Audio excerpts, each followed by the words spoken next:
எனக்கு அன்பான தேவனுடைய பிள்ளைகளே, வேதத்தில் பாருங்க, 2 பேதுருவின் புஸ்தகம் 2ஆம் அதிகாரம் 16ஆம் வசனம் சொல்லுகிறது, தன்னுடைய அக்கிரமத்தின் நிமித்தம் கடிந்து கொள்ளப்பட்டான்.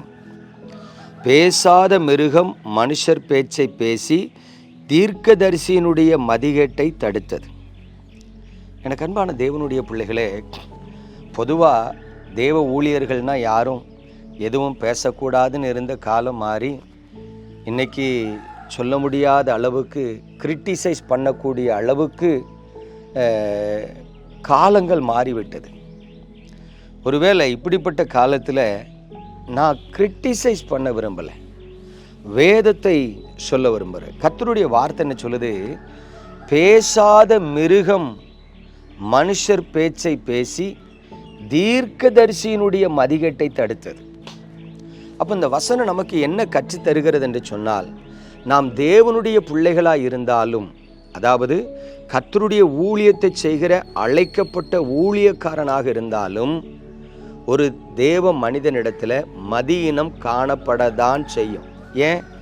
நம்ம எல்லாருமே மனிதர்கள், மாம்சத்தில் வாழ்ந்துட்டு இருக்கிறோம்.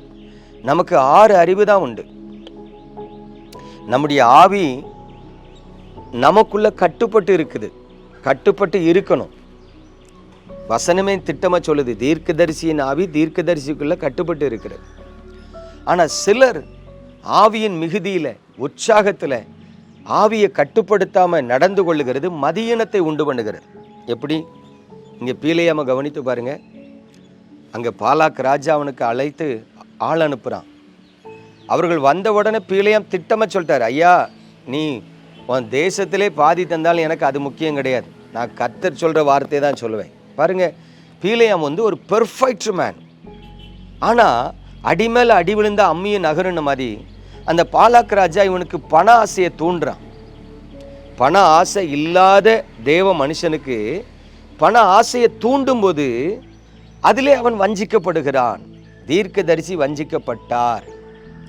ஆகவே தேவனுடைய வார்த்தைக்கு கீழ்ப்படியாமல் அவர் கடிந்து கொள்ளப்பட்டார் என்று பார்க்கிறோம்.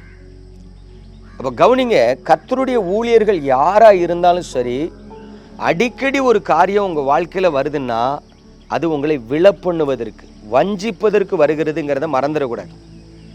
ஆபிரகாம் கவனிச்சு பாருங்க, தன் மனைவி சாரால அடக்கம் பண்ணுறதுக்கு அந்த மம்ரேயின் சமபூமியை வாங்கும்போது அந்த இடத்துக்கு சொந்தக்கார மனுஷன் சொல்கிறான், இலவசமாக வச்சுக்கிடுங்க. ஆபிரகாம், இல்லைப்பா, நான் பைசா கொடுத்து தான் வாங்குவேங்க. அவன் மறுபடியும் சொல்கிறான், ஏோ, நீர் எங்களுக்குள்ள சீமானாக இருக்கிறீர், நான் தாரேன், ஃப்ரீயாக வாங்கிடுங்க. இப்போ ஆபிரகாம், பரவாயில்ல, கர்த்தர் தான் அந்த மனுஷன்கிட்ட பேசியிருப்பார் எனக்கு கொடுக்க சொல்லின்னு சொல்லி வாங்கலை. அவன் சொல்கிறான், நீ எனக்கு தர்றதா இருந்தால் பைசா கொடுக்க, நீ தா, மறுபேச்சு பேசாத. பாருங்க, அவன் இலவசமாக கொடுக்கறதா இருந்தாலும் ஆபிரகாம் தான் காரியத்தில் உண்மையாக உறுதியாக இருக்கிறார். ஏன்? அதான் ஞானம். அப்போ ஆவிக்குரிய வாழ்க்கையில் தேவனுடைய பிள்ளைகளே, எல்லாவற்றையுமே அட்வான்டேஜாக கிருபைன்னு எடுத்துக்கிட்டா சில நேரம் நம்ம மதியினத்துக்குள்ள விழுந்துட வேண்டியிருக்கும். கவனிங்க, இந்த பரிசுத்த வேதாகமம் எல்லா பரிசுத்தவான்களுடைய பாசிட்டிவான பக்கத்தை மட்டும் எழுதி வைக்கல, எல்லா பரிசுத்தவான்களுடைய நெகட்டிவ் பக்கத்தையும் எழுதி வச்சிருக்கு. ஆனால் இன்றைக்கு இருக்கிற காலத்தில் ஒரு பிரபலமான ஊழியக்காரர் இருந்தார்னா அவருடைய பாசிட்டிவை மட்டும்தான் நம்ம எடுக்கிறோம், பேசுகிறோம். அவருடைய நெகட்டிவை நம்ம எடுக்கிறதே இல்லை, பேசுகிறதே இல்லை. கேட்டால் நமக்கு எதுக்குப்பா வம்பு, நம்ம பேசுனா நாளைக்கு நம்மளும் ஒருவேளை அப்படி வஞ்சிக்கப்பட்டுருவோமோ, விழுந்துருவோமோ. இல்லை, உனக்கு வர்ற சோதனையை நீ ஜெயித்து தான் ஆகணும்.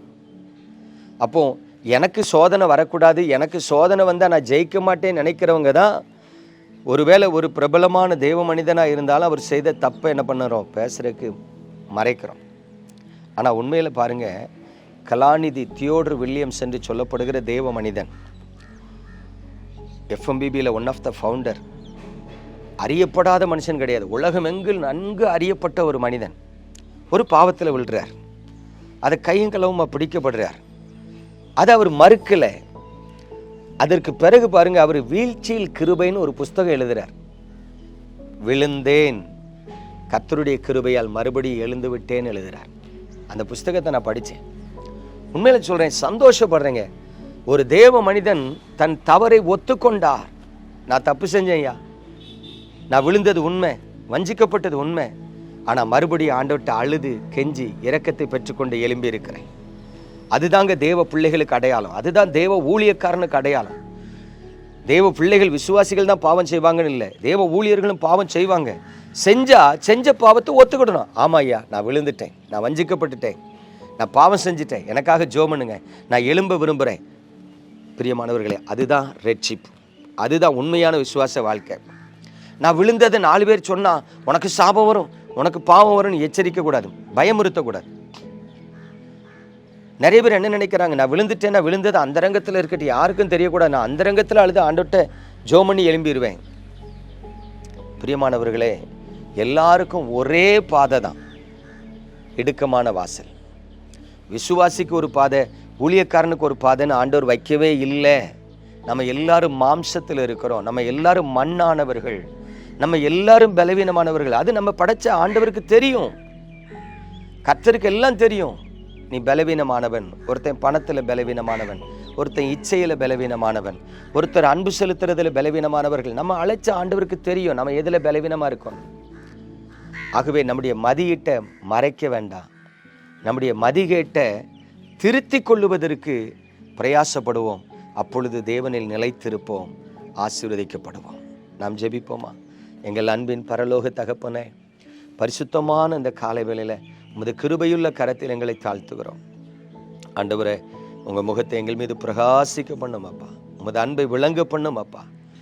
இந்த நாளில் கொடுக்கப்பட்ட அந்த செய்தியானது அநேக தேவ ஊழியர்களுக்கு ஆசீர்வாதமாக இருக்கட்டும் அப்பா.